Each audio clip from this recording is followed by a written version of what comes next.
नमस्कार दोस्तों। हमारे यूट्यूब चैनल में आपका स्वागत है। हम आज के अपनी इस वीडियो में देखेंगे AIBE 17 का क्वेश्चन पेपर जो हमारा कंडक्ट हुआ है 5 फरवरी 2023 में। और जो ये हमारा क्वेश्चन पेपर है ये है सीरीज सी। तो आइए दोस्तों शुरू करते हैं। तो देखिए दोस्तों, हमारा क्वेश्चन बना है हिंदू भरण पोषण तथा दत्तक अधिनियम 1955 की धारा 12 संबंधित है। तो हमारा ऑप्शन ए है दत्तक अभिभावक को अपनी संपत्ति का निपटान का अधिकार से। ऑप्शन बी है गोद लेने के प्रभाव से। ऑप्शन सी है दत्तक संबंधी दस्तावेजों के रूप में अनुमान। ऑप्शन डी है गोद लेने को रद्द करना। तो हमारा इसमें जो है वो है करेक्ट आंसर है ऑप्शन बी, गोद लेने के प्रभाव से। फिर हमारा अगला क्वेश्चन है निम्नलिखित में से कौन सी श्रेणी के केस जनहित याचिका यानी कि PIL के रूप में विचारणीय नहीं होंगे। तो ऑप्शन ए पारिवारिक पेंशन। ऑप्शन बी दंगा पीड़ितों की याचिकाएं। ऑप्शन सी उपेक्षित बच्चे। ऑप्शन डी मकानदार किराएदार के मामले। तो हमारा इसमें जो है करेक्ट आंसर हो जाएगा ऑप्शन डी, मकानदार किराएदार के मामले। फिर हमारा अगला क्वेश्चन है कौन भारत में जनहित याचिका के जनक के रूप में जाने जाते हैं। तो हमारा ऑप्शन ए न्यायमूर्ति AN राय। ऑप्शन बी न्यायमूर्ति YV चंद्रचूड़। ऑप्शन सी है न्यायमूर्ति RS पाठक। ऑप्शन डी है हमारा न्यायमूर्ति PN भगवती। तो हमारा इसमें जो है करेक्ट आंसर है वो हो जाएगा ऑप्शन डी, न्यायमूर्ति PN भगवती। फिर हमारा अगला क्वेश्चन है निम्नलिखित में से कौन सा जनहित याचिका का यथार्थ उद्देश्य नहीं है। तो ऑप्शन ए विधि के नियम का पुष्टिकरण। ऑप्शन बी है न्याय के प्रभावी पहुंच की सुविधा। ऑप्शन सी हमारा मौलिक अधिकारों की सार्थक प्राप्ति। ऑप्शन डी हमारा ख्याति प्राप्त करना और संपत्ति बनाना। तो हमारा इसमें जो है करेक्ट आंसर है ऑप्शन डी, ख्याति प्राप्त करना और संपत्ति बनाना। फिर हमारा अगला क्वेश्चन है हुसैनारा खातून बनाम बिहार राज्य में एक मौलिक अधिकार के रूप में उभर कर आया। तो ऑप्शन ए त्वरित न्याय का अधिकार। ऑप्शन बी स्वच्छ वातावरण का अधिकार। ऑप्शन सी निःशुल्क कानूनी सहायता का अधिकार। ऑप्शन डी इनमें से कोई नहीं। तो इसमें हमारा करेक्ट आंसर है ऑप्शन ए, त्वरित न्याय का अधिकार। फिर हमारा अगला क्वेश्चन है निम्नलिखित में से कौन सी याचिका सार्वजनिक पद को हड़पने के विरुद्ध जारी की जा सकती है। ऑप्शन ए परमादेश याचिका। ऑप्शन बी उत्प्रेषण याचिका। ऑप्शन सी अधिकार परीक्षा याचिका। ऑप्शन डी प्रतिषेध याचिका। तो हमारा इसमें करेक्ट आंसर है ऑप्शन सी, अधिकार परीक्षा याचिका। फिर हमारा अगला क्वेश्चन है रीडर्स बनाम बोल्डविन का केस संबंधित है। तो ऑप्शन ए कॉर्पोरेशन से। ऑप्शन बी प्राकृतिक न्याय से। ऑप्शन सी राज्य दायित्व से। ऑप्शन डी हमारा प्रत्यायोजित विधान से। तो हमारा इसमें जो है करेक्ट आंसर हो जाएगा ऑप्शन बी, ये हमारा प्राकृतिक न्याय से। फिर हमारा अगला क्वेश्चन है ओडी अल्ट्रम पार्ट्रम का अर्थ है। तो ऑप्शन ए व्यक्ति को सुने जाने बिना उसे दोषी नहीं ठहराया जा सकता। ऑप्शन बी है एक निर्णय प्राधिकरण को सकारण आदेश अवश्य देना चाहिए। ऑप्शन सी है कोई भी व्यक्ति अपने अभियोग में न्यायाधीश नहीं हो सकता। ऑप्शन डी है किसी को भी न्यायालय से डरना चाहिए। तो इसमें जो है करेक्ट आंसर है ऑप्शन ए, व्यक्ति को सुने बिना उसे दोषी नहीं ठहराया जा सकता। हमारा अगला क्वेश्चन है अपनी नियम बनाने की शक्ति का प्रयोग करते हुए जिसमें खालिस्तान है के अंतर्गत बार काउंसिल ऑफ इंडिया द्वारा नियम बने हुए हैं। ऑप्शन ए अधिवक्ता अधिनियम 1951। ऑप्शन बी अधिवक्ता अधिनियम 1954। ऑप्शन सी अधिवक्ता अधिनियम 1961। ऑप्शन डी अधिवक्ता अधिनियम 1964। तो इसमें हमारा जो है करेक्ट आंसर हो जाएगा ऑप्शन सी, अधिवक्ता अधिनियम 1961। फिर हमारा अगला क्वेश्चन है निम्नलिखित में से कौन सा हिंदू विवाह अधिनियम में तलाक का आधार नहीं है। ऑप्शन ए मानसिक विकार। ऑप्शन बी संक्रामक रूप में यौन रोग। ऑप्शन सी है असाध्य विकर्चित। ऑप्शन डी हमारा 3 महीने से कम समय से अलग रहना। तो इसमें हमारा करेक्ट आंसर हो जाएगा ऑप्शन डी, 3 महीने से कम समय से अलग रहना। फिर हमारा अगला क्वेश्चन है निम्नलिखित में से किस अधिनियम के अंतर्गत भारतीय ईसाई विवाह विच्छेद कर सकते हैं। तो ऑप्शन ए विशेष विवाह अधिनियम 1955। ऑप्शन बी ईसाई विवाह विच्छेद अधिनियम 1872। ऑप्शन सी है भारतीय विवाह विच्छेद अधिनियम 1869। ऑप्शन डी हमारा विशेष विवाह अधिनियम 1872। तो इसमें हमारा जो है करेक्ट आंसर हो जाएगा ऑप्शन बी, ईसाई विवाह अधिनियम 1872। फिर हमारा अगला क्वेश्चन है यदि कोई एडवोकेट एडवोकेट अधिनियम की धारा 35 के अंतर्गत बनाई गई राज्य बार काउंसिल की अनुशासनात्मक सम्मति समिति या राज्य के एडवोकेट जनरल के आदेश से व्यतीत हो तो आदेश संप्रेषित करने की तिथि के खालिस्तान दिनों के अंदर बार काउंसिल ऑफ इंडिया के को अपील प्रस्तुत कर सकता है। ऑप्शन ए 30। ऑप्शन बी है 45। और ऑप्शन सी है 60 दिन। ऑप्शन डी है 90 दिन। तो हमारे इसमें जो है करेक्ट आंसर हो जाएगा ऑप्शन सी, 60 दिन।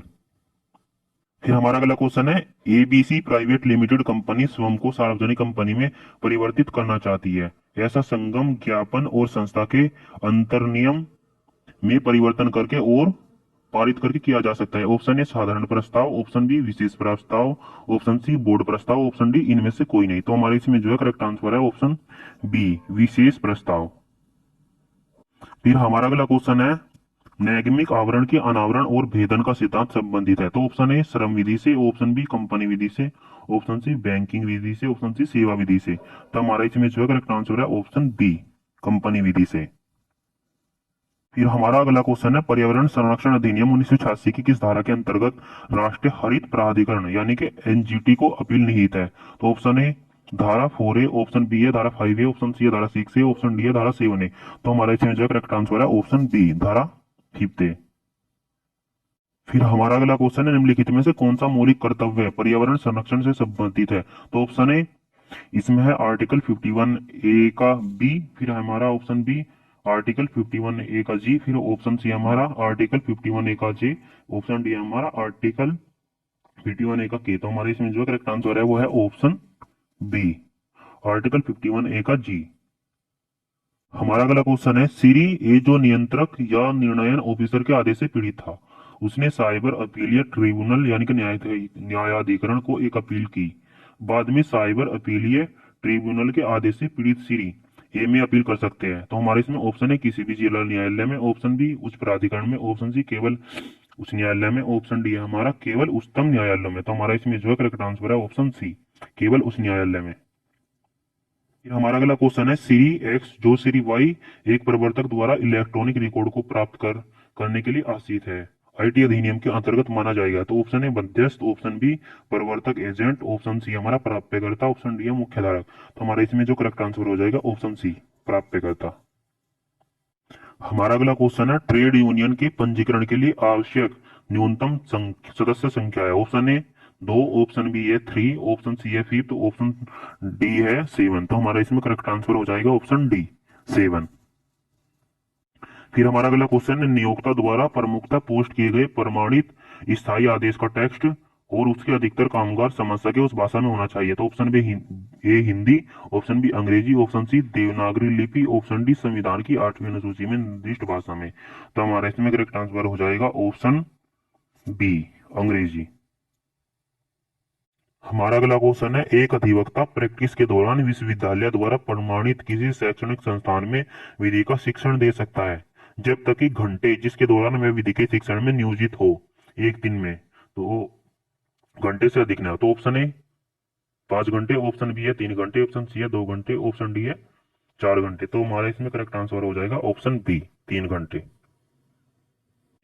फिर हमारा अगला क्वेश्चन है निम्नलिखित में से कौन से ऐतिहासिक मामलों में एडवोकेट को व्यावसायिक कदाचार के लिए दोषी ठहराया गया क्योंकि उसने जाली कोर्ट आदेश दिया था? तो ऑप्शन ए प्रताप नारायण बनाम वाईपी राहेजा, ऑप्शन बी हमारा विक्रमादित्य बनाम श्रीमती जामिला खातून, ऑप्शन सी हमारा बाबूलाल जैन बनाम सुभाष जैन, ऑप्शन डी हमारा श्रीमती पी पंकजम बनाम बी चंद्रशेखर। तो हमारा इसमें जो है करेक्ट आंसर है ऑप्शन बी विक्रमादित्य बनाम श्रीमती जामिला खातून। फिर हमारा अगला क्वेश्चन है मान लीजिए कि सड़क दुर्घटना होती है तो एक एडवोकेट होने के नाते स्थिति तक पहुंचने का सही तरीका क्या है? ऑप्शन ए है पहले है एफआईआर, फिर याचिका, फिर बीमा कंपनी को समन, फिर ऑप्शन बी है याचिका, एफआईआर, बीमा कंपनी को समन, ऑप्शन सी है बीमा कंपनी को समन, फिर याचिका, फिर एफआईआर। फिर हमारा इसमें हो जाएगा डी एफआईआर, बीमा कंपनी को समन और याचिका। तो हमारा इसमें जो है करेक्ट आंसर है वो हो जाएगा ऑप्शन ए एफआईआर, याचिका और फिर बीमा कंपनी को समन। फिर हमारा अगला क्वेश्चन है ओबी जस ईबी आइडियम रेमेडियम यानी कि जहां क्षति है वहां उपचार है का सिद्धांत इसमें स्वीकृत हुआ। तो ऑप्शन ए विंटर बोटोन बनाम राइट, ऑप्शन बी हमारा चैंपमैन बनाम पिकर्सगिल, ऑप्शन सी हमारा एसबी बनाम व्हाइट, ऑप्शन डी हमारा रोलैंड बनाम फ्लेक्चर। तो हमारा इसमें जो है करेक्ट आंसर हो जाएगा ऑप्शन सी एसबी बनाम व्हाइट। हमारा अगला क्वेश्चन है ग्लोसेस्टर ग्रामर स्कूल केस निम्नलिखित में से किस सूत्र पर आधारित एक ऐतिहासिक केस है? Option A damnum sine injuria, option B हमारा injuria sine damnum, option C हमारा volenti non fit injuria, option D audi alteram partem. तो हमारा इसमें जो करेक्ट आंसर है वो हो जाएगा option A damnum sine injuria. फिर हमारा अगला क्वेश्चन है उपभोक्ता संरक्षण अधिनियम 2019 के अंतर्गत राष्ट्रीय उपभोक्ता विवाद निवारण आयोग के पास माल अथवा सेवाओं के प्रतिफल के रूप में चुकाई गई रुपए से अधिक राशि की शिकायत का न्यायाधिकार क्षेत्र है। Option A 1 crore, option B 10 crore, option C हमारा 50 करोड़, ऑप्शन डी 100 करोड़। तो हमारा इसमें जो है करेक्ट आंसर हो जाएगा ऑप्शन बी 10 करोड़। फिर हमारा अगला क्वेश्चन है उपभोक्ता संरक्षण अधिनियम 2019 की धारा 41 के अंतर्गत जिला आयोग के आदेश से अपील अपील को होती है। तो हमारा इसमें ऑप्शन ए राज्य आयोग को, ऑप्शन बी है उपभोक्ता प्राधिकरण को, ऑप्शन सी है राज्य राष्ट्रीय आयोग को, ऑप्शन डी हमारा उच्च न्यायालय को। तो हमारा इसमें जो करेक्ट आंसर हो जाएगा ऑप्शन ए राज्य आयोग। हमारा अगला क्वेश्चन है, एक व्यक्ति के लिए पिछले किसी भी वर्ष में भारत का निवासी माने जाने की एक शर्त यह है। ऑप्शन ए यदि वे पिछले वर्ष के दौरान 182 दिनों या उससे अधिक अवधि से भारत में है। ऑप्शन बी हमारा है यदि वह पिछले वर्ष के दौरान 180 दिनों या उससे अधिक अवधि से भारत में है। ऑप्शन सी हमारा यदि वह पिछले वर्ष के दौरान 181 दिनों या उससे अधिक अवधि से भारत में है। ऑप्शन डी यदि वह पिछले वर्ष के दौरान 360 दिनों या उससे अधिक अवधि से भारत में है। तो हमारे इसमें जो है वो करेक्ट आंसर हो जाएगा ऑप्शन ए यदि वह पिछले वर्ष के दौरान 182 दिनों की अवधि के से भारत में है। फिर हमारा अगला क्वेश्चन है, श्री कपूर ने जनवरी 2021 में रुपए 80 लाख में एक आवासीय मकान क्रय किया। उन्होंने यह मकान अप्रैल 2022 में 94 लाख में बेच दिया। इस मामले में आवासीय मकान के विक्रय से प्राप्त रुपए 14 लाख पर कर निम्नलिखित में से किस शीर्षक के अंतर्गत वसूल किया जाएगा। ऑप्शन ए पूंजी लाभ से आए, ऑप्शन बी मकान संपत्ति से आए, ऑप्शन सी व्यवसाय या पैसे से लाभ से प्राप्त आए, ऑप्शन डी अन्य स्रोतों से प्राप्त आए। तो हमारे इसमें जो है करेक्ट आंसर हो जाएगा ऑप्शन ए पूंजी लाभ से आए। हमारा अगला क्वेश्चन है, एक व्यक्ति जिसे फैक्ट्री अधिनियम 1948 के अंतर्गत फैक्ट्री के सभी मामलों में सर्वोच्च नियंत्रण प्राप्त है कहलाता है। ऑप्शन ए अधिभोगी, ऑप्शन बी प्रबंधक निदेशक, ऑप्शन सी अध्यक्ष, ऑप्शन डी प्रबंधक। तो इसमें जो है हमारा करेक्ट आंसर हो जाएगा ऑप्शन ए अधिभोगी। फिर हमारा अगला क्वेश्चन है, यदि फैक्ट्री 1000 से ज्यादा कामगारों को नियोजित करती है तो उन्हें निर्धारित कर्तव्यों को कार्यान्वित करने के लिए अर्हता प्राप्त को नियुक्त करना चाहिए। ऑप्शन ए सुरक्षा अधिकारी, ऑप्शन बी कल्याण अधिकारी, ऑप्शन सी विकास अधिकारी, ऑप्शन डी इनमें से कोई नहीं। तो हमारा इसमें जो है करेक्ट आंसर हो जाएगा ऑप्शन ए सुरक्षा अधिकारी। फिर हमारा अगला क्वेश्चन है, वह जो एक समाचार पत्र का मालिक है पेपर में ए की विनती पर सी पर एक अपमान लेख प्रकाशित करता है और ए प्रकाशन के परिणामों और उसके संबंध में सभी लागतों और नुकसानों के विरुद्ध बी को क्षतिपूर्ति के लिए सहमत होता है। सी ने बी पर मुकदमा दायर किया और उसे नुकसान चुकाना है और खर्च भी उठाना है। भारतीय संविधान अधिनियम 1872 की धारा 224 के अलग में निर्णय दीजिए। तो ऑप्शन ए बी को क्षतिपूर्ति के लिए उत्तरदायी नहीं है, ऑप्शन बी हमारा ए बी को क्षतिपूर्ति के लिए उत्तरदायी है, ऑप्शन सी हमारा ए सी को क्षतिपूर्ति के लिए उत्तरदायी नहीं है, ऑप्शन डी इनमें से कोई नहीं। तो हमारे इसमें जो करेक्ट आंसर हो जाएगा ऑप्शन ए बी को क्षतिपूर्ति के लिए उत्तरदायी नहीं है। फिर हमारा अगला क्वेश्चन है, एक व्यक्ति जिसे एजेंट एजेंसी का व्यवसाय में प्रिंसिपल के रूप में कार्य करने के लिए नामित करता है, नाम के अभिव्यक्त या निहित प्राधिकार के अंतर्गत कहलाएगा। तो ऑप्शन ए उप एजेंट, ऑप्शन बी प्रतिस्थापित agent, option C agent, option D उपाप्त एजेंट। तो हमारे इसमें जो है करेक्ट आंसर हो जाएगा ऑप्शन बी प्रतिस्थापित एजेंट।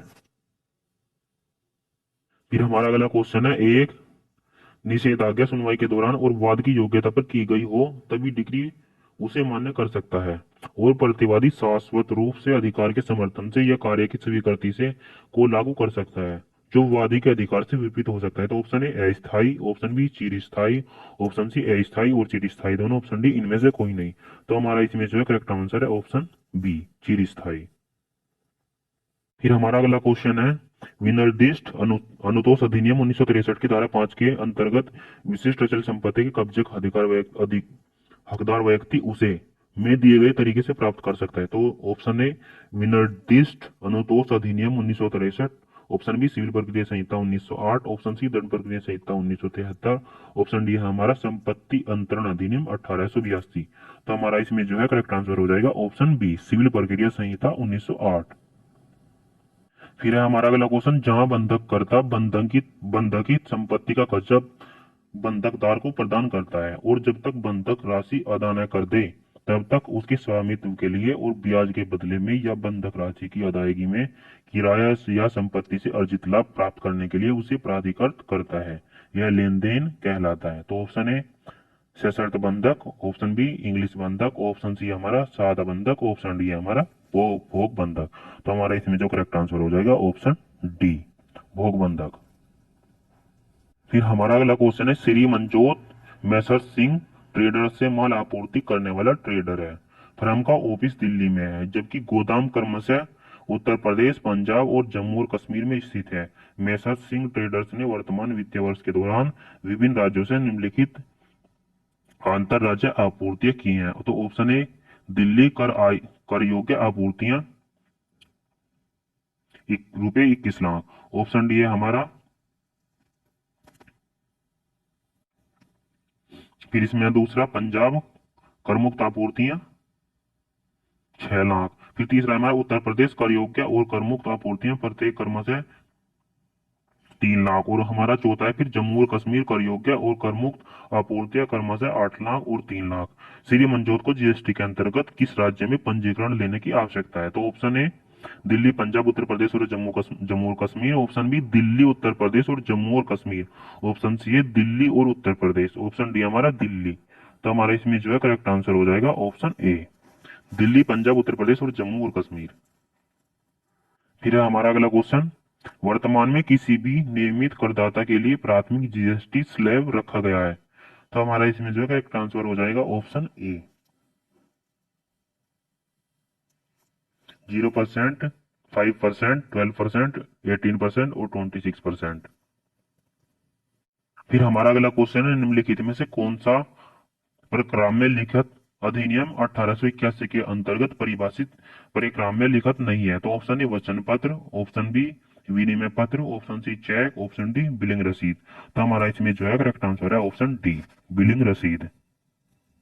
फिर हमारा अगला क्वेश्चन है, भूमि अधिग्रहण, पुनर्वास और पुनर्स्थापना में उचित मुआवजा और पारदर्शिता के अधिकार अधिनियम 2013 के अनुसार निम्नलिखित में से किस उद्देश्य के लिए समुचित सरकार भूमि अर्जित कर सकती है? तो ऑप्शन ए संघ के नौसेना, सैन्य, वायुसेना और सशस्त्र बलों से संबंधित सामरिक उद्देश्य हेतु। ऑप्शन दूसरा है हमारा इसमें जल एकत्रीकरण और जल संरक्षण संरचनाओं संस्था की परियोजनाओं के लिए। फिर हमारा तीसरा है परियोजना प्रभावित परिवारों के लिए प्रोजेक्ट। फिर हमारा चौथा है खेल, स्वास्थ्य, देखभाल, प्रवासन, परिवहन या अंतरिक्ष कार्यक्रम की परियोजनाओं के लिए। तो देखिए दोस्तों, हमारी ये जो है चारों ही ऑप्शन सही है। तो हमारा इसमें जो करेक्ट आंसर हो जाएगा ऑप्शन डी, 1, 2, 3 और 4। फिर हमारा अगला क्वेश्चन, भूमि अधिग्रहण, पुनर्वास और पुनर्स्थापना में उचित मुआवजा और पारदर्शिता के अधिकार अधिनियम 2013 के अंतर्गत विशिष्ट व्यक्ति से तात्पर्य है के अलावा कोई भी व्यक्ति। तो ऑप्शन ए समुचित सरकार, ऑप्शन बी सरकारी कंपनी, ऑप्शन सी समुचित सरकार द्वारा नियंत्रित या समुचित सरकार द्वारा पूर्णतः या आंशिक सहायता प्राप्त व्यक्तियों का संघ या ट्रस्ट या सोसाइटी। तो ऑप्शन डी है फिर हमारे इसमें ये है सभी। तो हमारा इसमें जो है करेक्ट आंसर हो जाएगा ऑप्शन डी, ये है सभी। फिर हमारा अगला क्वेश्चन, ट्रेडमार्क अधिनियम 1999 हेतु कौन ट्रेडमार्क का रजिस्ट्रार हो सकता है? तो हमारा ऑप्शन इसमें हो जाएगा correct answer option A, patent, design और ट्रेडमार्क का कंट्रोलर जनरल। फिर है हमारा अगला क्वेश्चन, निम्नलिखित में से कौन सा यानी कि या फिर कौन से आईपीआर का के प्रकार नहीं है? तो option A copyright patent, option A copyright, option B patent, option C है डिजाइन, ऑप्शन डी है ऐतिहासिक संकेत। तो हमारा इसमें जो है करेक्ट आंसर है ऑप्शन डी, ऐतिहासिक संकेत। फिर है हमारा अगला क्वेश्चन, निम्नलिखित में से किस वाद में यह निर्णित किया गया कि आवश्यक के साथ संविदा शून्य है? तो ऑप्शन ए कैरलील बनाम कार्बोलिक स्मोक बाल कंपनी, ऑप्शन बी चिनैया बनाम रामैया, ऑप्शन सी मोहरी बीबी बनाम धर्मदास घोष, ऑप्शन डी हमारा हारपे बनाम प्यासी। तो हमारा इसमें जो करेक्ट आंसर हो जाएगा ऑप्शन सी मोहरी बीबी बनाम धर्मदास घोष। हमारा अगला क्वेश्चन, विनिर्दिष्ट अनुतोष अधिनियम 1963 के अंतर्गत निम्नलिखित में से कौन से घोषणात्मक डिक्रियों के संबंध में सही है? तो ऑप्शन है उक्त अधिनियम की धारा 34 से संबंधित है, ऑप्शन बी यह विवेकाधीन है, विवेकाधीन प्रकृति का है, ऑप्शन सी दोनों, फिर ऑप्शन डी है इनमें से कोई नहीं। तो हमारा इसमें जो करेक्ट आंसर हो जाएगा ऑप्शन सी, ये दोनों। फिर है हमारा अगला क्वेश्चन, निम्नलिखित में से 1985 के कौन से संशोधन अधिनियम के द्वारा दल बदल विरोध कानून भारतीय संविधान में जोड़ा गया? तो ऑप्शन है 51वें संवैधानिक संशोधन, ऑप्शन बी है हमारा 52वें संवैधानिक संशोधन द्वारा, ऑप्शन सी है हमारा 53वें संवैधानिक संशोधन द्वारा, ऑप्शन डी हमारा 54वें संवैधानिक संशोधन द्वारा। तो हमारा इसमें जो करेक्ट आंसर हो जाएगा ऑप्शन बी, 52वें संवैधानिक संशोधन द्वारा। हमारा अगला क्वेश्चन, निम्नलिखित में से कौन से वाद में उच्चतम न्यायालय ने यह निर्णित किया कि एक संवैधानिक संशोधन अनुच्छेद 13(2) के अर्थ के भीतर कानून है और इसलिए यदि वह किसी भी मौलिक अधिकार का भंग करता है तो वह शून्य या अमान्य घोषित किया जा सकता है। तो ऑप्शन ए सज्जन सिंह बनाम राजस्थान राज्य, ऑप्शन बी है हमारा केशवानंद भारती बनाम केरल राज्य, ऑप्शन सी है इंदिरा साहनी बनाम भारत संघ। तो हमारा इसमें ऑप्शन डी है गोलकनाथ बनाम पंजाब राज्य। तो हमारा इसमें करेक्ट आंसर है ऑप्शन डी, गोलकनाथ बनाम पंजाब राज्य। फिर है हमारा अगला क्वेश्चन, भारत में समान नागरिक संहिता है। तो ऑप्शन ए मौलिक अधिकार, ऑप्शन बी राज्य के नीति निर्देशक सिद्धांत, ऑप्शन सी सरकारी नीति, ऑप्शन डी संवैधानिक अधिकार। तो हमारा इसमें जो करेक्ट आंसर हो जाएगा ऑप्शन बी, राज्य के नीति निर्देशक सिद्धांत।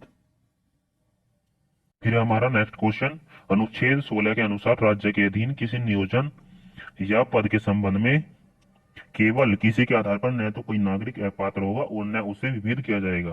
तो हमारे इसमें जो करेक्ट आंसर हो जाएगा ऑप्शन ए, धर्म, मूलवंश, जाति, लिंग, उद्भव, जन्म स्थान और निवास। फिर हमारा अगला क्वेश्चन, जिस मामले में इस संविधान के निर्वचन के बारे में विधि का कोई सारवान प्रश्न अंतर्वलित है उसका निश्चय करने के प्रयोजन के लिए या अनुच्छेद 143 के अधीन निर्देश की सुनवाई करने के प्रयोजन के लिए बैठने वाले न्यायाधीशों को न्यूनतम संख्या होगी। तो हमारा option A 2, option B 3, option C 4, option D 5। तो हमारा इसमें जो करेक्ट आंसर हो जाएगा वो ऑप्शन डी 5।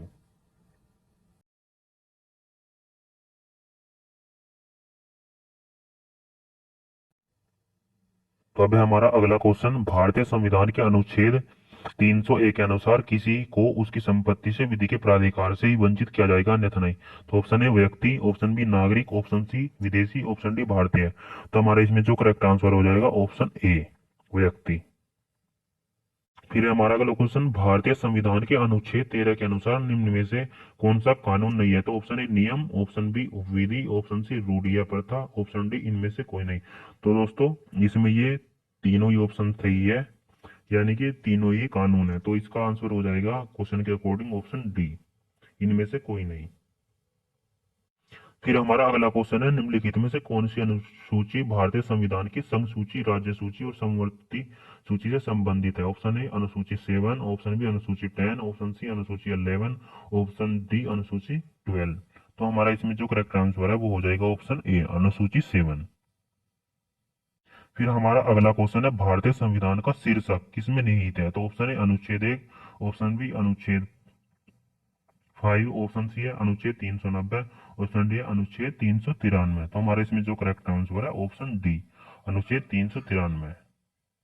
फिर हमारा अगला क्वेश्चन है, भारतीय संविधान के किस भाग में मौलिक अधिकारों के संवैधानिक प्रावधान दिए गए हैं। ऑप्शन ए भाग 1, ऑप्शन बी भाग 2, ऑप्शन सी भाग 3, ऑप्शन डी भाग 4। तो हमारे इसमें जो है करेक्ट आंसर है ऑप्शन सी, भाग 3। फिर हमारा अगला क्वेश्चन, प्राइवेट प्रतिरक्षा के अधिकार का प्रावधान भारतीय दंड संहिता की के बीच दिया गया है। तो ऑप्शन ए धारा 74 से 84, ऑप्शन बी धारा 96 से 106, ऑप्शन सी है धारा 107 से 120, ऑप्शन डी है धारा 141 से 160। तो हमारा इसमें जो करेक्ट आंसर हो जाएगा ऑप्शन बी, धारा 96 से 106। हमारा अगला क्वेश्चन है, भारतीय दंड संहिता की धारा 90 के अंतर्गत सम्मति एक वैध सम्मति नहीं है। ऑप्शन ए यदि क्षति के भय या तथ्य की भ्रांति के अंतर्गत दी गई है, ऑप्शन बी यदि विकर्षित के व्यक्ति द्वारा दी गई है, ऑप्शन सी 12 वर्ष से कम आयु के बच्चे द्वारा दी गई है, ऑप्शन डी इन सभी। तो हमारा इसमें जो करेक्ट आंसर हो जाएगा ऑप्शन डी, ये सभी। फिर हमारा अगला क्वेश्चन है, के अधीन यथा बंदित अनुसार माता के गर्भ में कारित हत्या मानववध नहीं है। ऑप्शन ए धारा 300 के स्पष्टीकरण 3, ऑप्शन बी है धारा 299 का स्पष्टीकरण 3, ऑप्शन सी है धारा 301 का स्पष्टीकरण 3, ऑप्शन डी हमारा धारा 302 का स्पष्टीकरण 3। तो हमारा इसमें जो करेक्ट आंसर है वो है ऑप्शन बी, धारा 299 का स्पष्टीकरण 3। ये हमारा अगला क्वेश्चन, भारतीय दंड संहिता के अंतर्गत मानहानि के लिए दंड साधारण कारावास जो अवधि तक बढ़ाया जा सकता है या जुर्माना या दोनों। ऑप्शन ए 2 वर्ष, ऑप्शन बी 3 वर्ष, ऑप्शन सी 4 वर्ष, ऑप्शन डी 5 वर्ष। तो हमारे इसमें जो करेक्ट आंसर हो जाएगा ऑप्शन ए, 2 वर्ष। फिर है हमारा अगला क्वेश्चन, महिला की मर्यादा भंग करने के आशय से उस पर हमला या आपराधिक बल प्रयोग भारतीय दंड संहिता के अंतर्गत किस प्रकार का अपराध है। ऑप्शन ए असंज्ञेय और जमानती है, ऑप्शन बी संज्ञेय और जमानती है, ऑप्शन सी संज्ञेय और अजमानती है, ऑप्शन डी असंज्ञेय और अजमानती है। तो हमारा इसमें जो है करेक्ट आंसर हो जाएगा ऑप्शन सी, संज्ञेय और अजमानती है। फिर है हमारा अगला क्वेश्चन, ए अग्नि शस्त्रों के साथ एक भवन के बाहर पुरुषों को तैनात करता है। और जेड से कहता है कि वह जेड पर फायर करेंगे यदि जेड भवन छोड़ने का प्रयत्न करता है। ए किस लिए दोषी है? तो ऑप्शन ए सदोष परिरोध, ऑप्शन बी सदोष अवरोध, ऑप्शन सी दोनों परिरोध और सदोष अवरोध, तो ऑप्शन डी है इनमें से कोई नहीं। तो हमारे इसमें जो है करेक्ट आंसर हो जाएगा ऑप्शन ए सदोष परिरोध। फिर हमारा अगला क्वेश्चन, दंड प्रक्रिया संहिता के अध्याय 21 के अंतर्गत तर्क सौदे यानी कि प्ली बार्गिंग के प्रावधान प्रयोज्य नहीं है यदि अपराध से कम आयु के बच्चे के विरुद्ध किया गया है। तो ऑप्शन ए 12 वर्ष, ऑप्शन बी 14 वर्ष, ऑप्शन सी 16 वर्ष, ऑप्शन डी 14 वर्ष। तो हमारे इसमें जो है करेक्ट आंसर हो जाएगा ऑप्शन बी 14 वर्ष। फिर है हमारा अगला क्वेश्चन, भारतीय दंड संहिता की धारा 82 और 83 के अंतर्गत एक अपराध दंडनीय है यदि वह बालक द्वारा किया गया है। तो हमारा इसमें जो करेक्ट आंसर है वो हो जाएगा ऑप्शन बी 7 वर्ष से ज्यादा परंतु 12 वर्ष से कम आयु के जिसने पर्याप्त परिपक्वता और समझ प्राप्त कर ली है। हमारा अगला क्वेश्चन, दंड दायित्व की दो आवश्यक शर्तों के नाम दीजिए। तो ऑप्शन ए दोषी शरीर और अवैध कार्य, ऑप्शन बी दोषी आशय और गलत अभिप्राय, ऑप्शन सी दोषी मन और अवैध कार्य, ऑप्शन डी दोषी अभिप्राय और अवैध कार्य। तो हमारे इसमें जो करेक्ट आंसर हो जाएगा ऑप्शन सी दोषी मन और अवैध कार्य। फिर है हमारा अगला क्वेश्चन, दंड प्रक्रिया संहिता 1973 की कौन सी धाराएं उपस्थिति की बाध्यता की आदेशिकाओं से संबंधित है। तो ऑप्शन ए धारा 61 से 90, ऑप्शन बी धारा 154 से 173, ऑप्शन सी है धारा 211 से 219, ऑप्शन डी है धारा 274 से 282। तो हमारा इसमें जो करेक्ट आंसर हो जाएगा ऑप्शन ए धारा 61 से 90। फिर हमारा अगला क्वेश्चन, किस अपराध के लिए एक पुलिस ऑफिसर एक व्यक्ति को बिना वारंट के गिरफ्तार कर सकता है। ऑप्शन ए असंज्ञेय अपराध, ऑप्शन बी संज्ञेय अपराध, ऑप्शन सी जमानती अपराध, ऑप्शन डी इनमें से कोई नहीं। तो हमारा इसमें जो करेक्ट आंसर हो जाएगा ऑप्शन बी संज्ञेय अपराध। फिर है हमारा अगला क्वेश्चन, परिवाद पर संस्थित समनी विचारणवाद में जहां अभियुक्त पर समन जारी किया गया है वादी की अनुपस्थिति या मृत्यु में, तो ऑप्शन ए अभियुक्त को उन्मोचित किया जाएगा, ऑप्शन बी अभियुक्त को दोष मुक्ति मिलेगी, ऑप्शन सी वाद के तथ्य और परिस्थितियों के आधार पर अभियुक्त उन्मुक्ति या दोष मुक्ति मिलेगी, ऑप्शन डी इनमें से कोई नहीं। तो हमारे इसमें जो करेक्ट आंसर है ऑप्शन बी अभियुक्त को दोष मुक्ति मिलेगी। फिर हमारा अगला क्वेश्चन, मान लीजिए कि एफआईआर स्टेशन हाउस ऑफिसर ने पंजीकृत नहीं किया, परिवादी के पास क्या विकल्प है। ऑप्शन ए पुलिस अधीक्षक से संपर्क करना, ऑप्शन बी निजी शिकायत दर्ज करके मजिस्ट्रेट से संपर्क करना, ऑप्शन सी इनमें से कोई नहीं, ऑप्शन डी दोनों पुलिस अधीक्षक से संपर्क करना और निजी शिकायत करके दर्ज करके मजिस्ट्रेट से संपर्क करना। तो हमारे इसमें जो करेक्ट आंसर हो जाएगा ऑप्शन डी दोनों पुलिस अधीक्षक से संपर्क करना और निजी शिकायत दर्ज करके मजिस्ट्रेट से संपर्क करना। फिर हमारा अगला क्वेश्चन, दंड प्रक्रिया संहिता की धारा 160 के अंतर्गत अन्वेषण कर रही किसी पुलिस ऑफिसर को एक पुरुष की उसके आवास के अलावा अन्य कोई स्थान पर उपस्थिति की आवश्यकता नहीं है। जो है ऑप्शन ए 15 वर्ष से कम आयु और 60 वर्ष से अधिक आयु, ऑप्शन बी है 18 वर्ष से कम आयु और 60 वर्ष से अधिक आयु, ऑप्शन सी है 15 वर्ष से कम आयु और 65 वर्ष से अधिक आयु, ऑप्शन डी है हमारा 18 वर्ष से कम आयु और 65 वर्ष से अधिक आयु। हमारा इसमें जो करेक्ट आंसर हो जाएगा ऑप्शन सी 15 वर्ष से कम आयु और 65 वर्ष से अधिक आयु। फिर है हमारा अगला क्वेश्चन, दंड प्रक्रिया संहिता की धारा 125 धर्मनिरपेक्ष स्वरूप की है, यह निम्नलिखित में से किस वाद में है। ऑप्शन ए ललिता कुमारी बनाम उत्तर प्रदेश राज्य, ऑप्शन बी अरनेश कुमार के वाद में, ऑप्शन सी मोहम्मद अहमद खान बनाम शाहबानो बेगम, ऑप्शन डी सैलवी बनाम कर्नाटक राज्य है। तो हमारा इसमें जो करेक्ट आंसर हो जाएगा ऑप्शन सी मोहम्मद अहमद खान बनाम शाहबानो बेगम।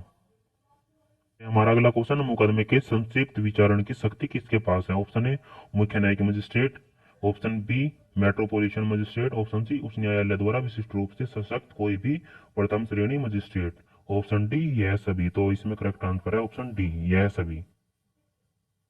हमारा अगला क्वेश्चन, सिविल प्रक्रिया संहिता का कौन सा आदेश अस्थायी निषेधाज्ञा और वादकालीन निषेधाज्ञा से संबंधित है। तो ऑप्शन ए आदेश 38, ऑप्शन बी आदेश 39, ऑप्शन सी आदेश 40, ऑप्शन डी आदेश 41। तो हमारा इसमें जो है करेक्ट आंसर है ऑप्शन बी आदेश 39। फिर है हमारा अगला क्वेश्चन, ए अहमदाबाद में एक व्यापारी है, बी दिल्ली में व्यवसाय चला रहा है, बी अहमदाबाद में अपने एजेंट के द्वारा ए का सामान खरीदता है और उसे ए से वेस्टर्न रोडवेज ट्रांसपोर्ट कंपनी को भेजने के लिए विनती करता है।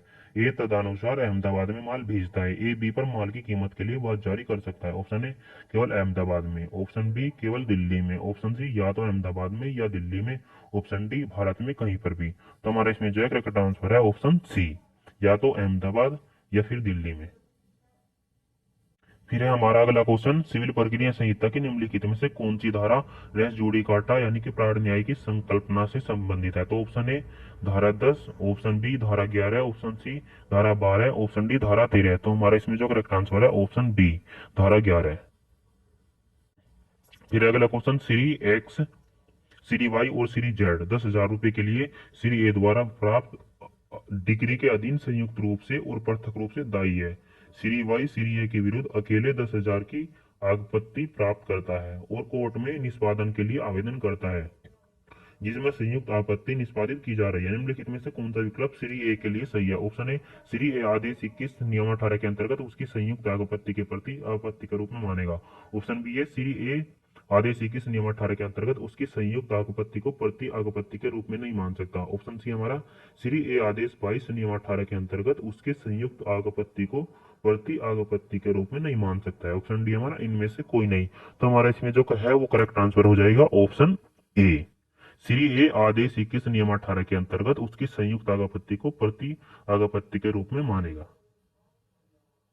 फिर हमारा अगला क्वेश्चन, ए बी और सी संयुक्त हिंदू परिवार के सह दायभागी हैं। वे संयुक्त रूप से वाई के पक्ष में एक बंधक निष्पादित करते हैं। वाई इन सभी के विरुद्ध वाद दायर करता है। सी को सम्मान दिया जाता है परंतु ए और बी को नहीं।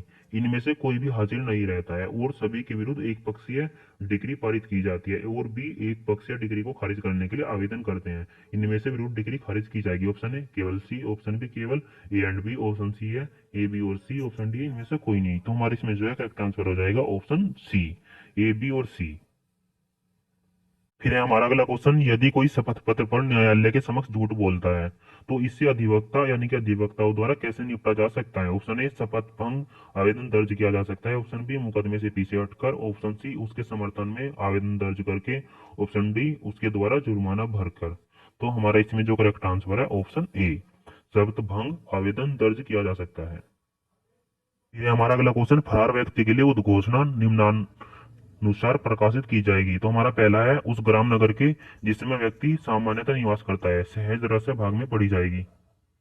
ऑप्शन हमारा दूसरी रेस में है। दूसरा, उस ग्रह या निवास स्थान जिसमें व्यक्ति सामान्यतः निवास करता है या इस नगर या गांव के सहज दृश्य भाग में चस्पा की जाएगी। और फिर हमारा तीसरा है, एक प्रति न्याय सदन के सहज दृश्य भाग में चस्पा की जाएगी। हमारा चौथा है, यदि न्यायालय उचित समझे तब उस स्थान में प्रचलित समाचार पत्र में भी एक प्रति प्रकाशित किए जाने का निर्देश दे सकेगा जहां वह व्यक्ति सामान्यतः रहता है। तो इसमें हमें बताना है कौन कौन सा सही है। तो हमारे इसमें जो करेक्ट आंसर है ऑप्शन डी सभी 1, 2, 3 और 4, ये चारों ही सही है।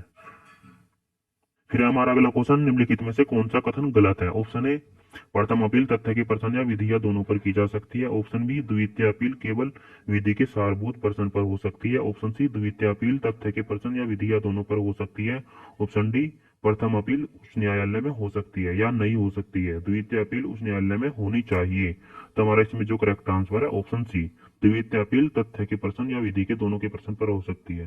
तो इसी कथन गलत है। जो सेकंड अपील है वो हमारी सिर्फ विधि के प्रश्न पर ही हो सकती है। हमारा अगला क्वेश्चन, आदेश 6 के अनुसार अभिवचन का तात्पर्य है।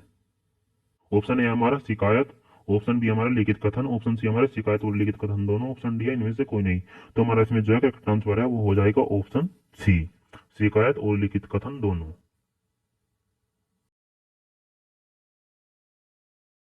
फिर है हमारा अगला क्वेश्चन, निम्नलिखित में से कौन सा आदेश पक्षों की मृत्यु, विवाह और दिवालियापन से संबंधित है? तो ऑप्शन ए आदेश 20, ऑप्शन बी आदेश 21, ऑप्शन सी आदेश 22, ऑप्शन डी आदेश 23। तो हमारा इसमें जो करेक्ट आंसर है ऑप्शन सी आदेश 22। हमारा नेक्स्ट क्वेश्चन है, साक्ष्य अधिनियम की किस धारा में रजिस्ट्रे यानी कि सुसंगत तथ्य के सिद्धांत की चर्चा की गई है? तो ऑप्शन ए धारा 5, ऑप्शन बी धारा 6, ऑप्शन सी धारा 10, ऑप्शन डी धारा 11। तो हमारा इसमें जो करेक्ट आंसर है ऑप्शन सी धारा 6 रजिस्ट्री से संबंधित है। यह हमारा अगला क्वेश्चन, जब एक व्यक्ति जो वाद का एक पक्षकार है का दायित्व वाद के अजनबी के दायित्व पर आधारित है तब अजनबी द्वारा उसके दायित्व के सापेक्ष स्वीकृति उस व्यक्ति जो वाद में एक पक्ष की तरफ से स्वीकृति हो सकती है। यह भारतीय साक्ष्य अधिनियम 1872 की किस धारा में उपबंधित है? तो ऑप्शन ए धारा 17, ऑप्शन बी धारा 18, ऑप्शन सी धारा 19, ऑप्शन डी धारा 21। तो इसमें जो करेक्ट आंसर है ऑप्शन सी धारा 19। फिर हमारा अगला क्वेश्चन, न्यायिक साक्ष्य से क्या तात्पर्य है? ऑप्शन ए, तथ्यों के प्रमाण या अप्रमाण में न्यायालय द्वारा प्राप्त साक्ष्य है। ऑप्शन बी, पुलिस ऑफिसर द्वारा प्राप्त साक्ष्य है। ऑप्शन सी, गृह मंत्रालय द्वारा प्राप्त साक्ष्य है। ऑप्शन डी, प्राधिकरण द्वारा प्राप्त साक्ष्य है। तो हमारा इसमें जो करेक्ट आंसर है वो हो जाएगा ऑप्शन ए, तथ्यों के प्रमाण या अप्रमाण में न्यायालय द्वारा प्राप्त साक्ष्य है।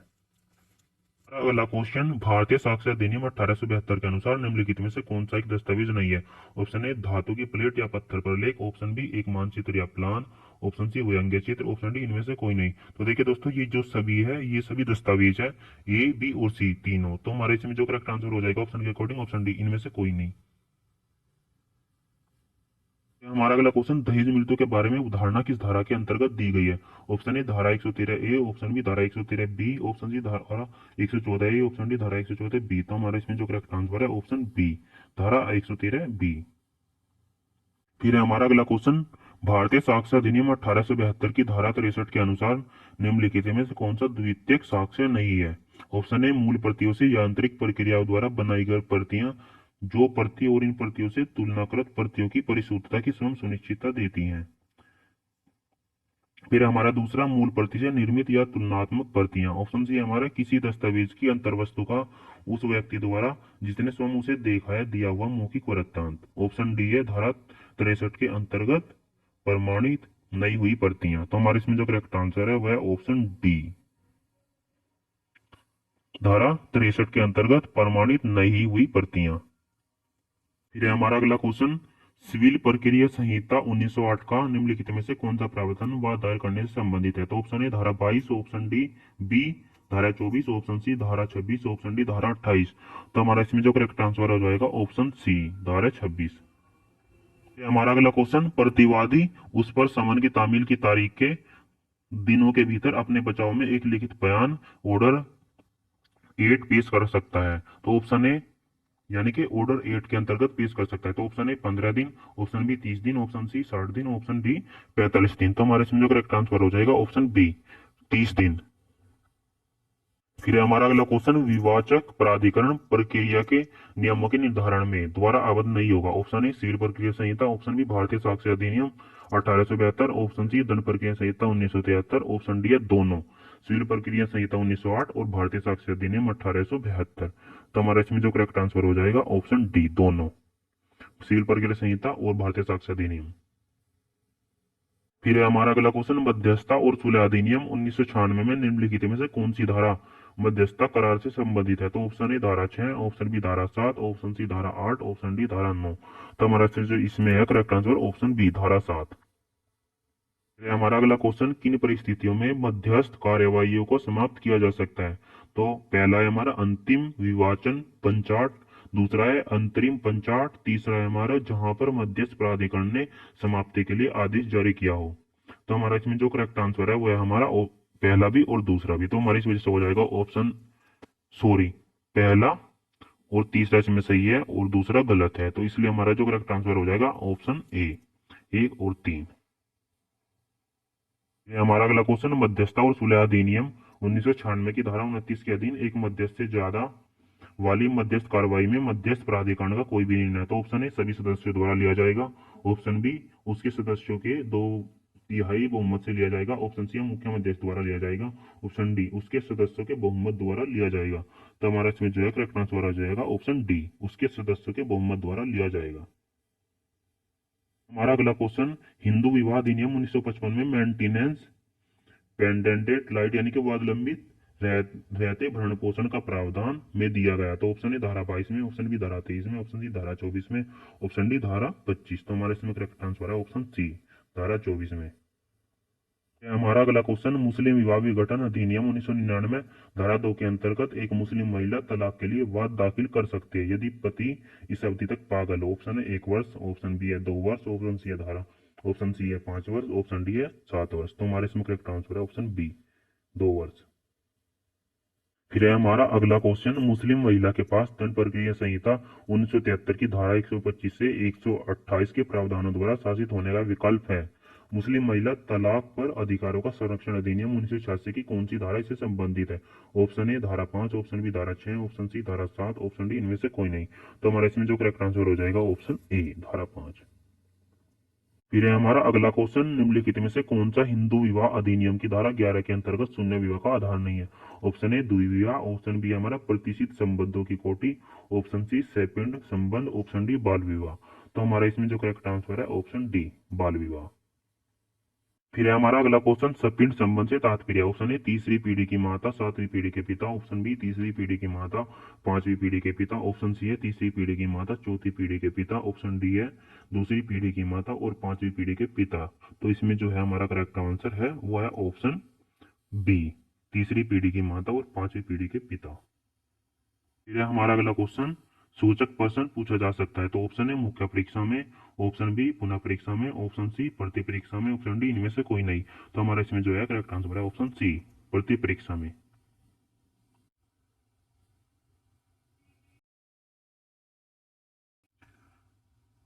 फिर है हमारा अगला और आखिरी क्वेश्चन, अतिरिक्त न्यायिक संस्वीकृति से क्या तात्पर्य है? तो ऑप्शन है पुलिस को या न्यायाधीश और मजिस्ट्रेट के अलावा अन्य व्यक्ति को की गई संस्वीकृतियां, ऑप्शन बी मजिस्ट्रेट के समक्ष की गई संस्वीकृतियां, ऑप्शन सी न्यायाधीश के समक्ष की गई संस्वीकृतियां, ऑप्शन डी इनमें से कोई नहीं। तो हमारा इसमें करेक्ट आंसर है वह ऑप्शन ए, पुलिस को या न्यायाधीश और मजिस्ट्रेट के अलावा अन्य व्यक्तियों की गई स्वीकृतियां। तो आशा करता हूं दोस्तों आपको हमारा वीडियो पसंद आया होगा।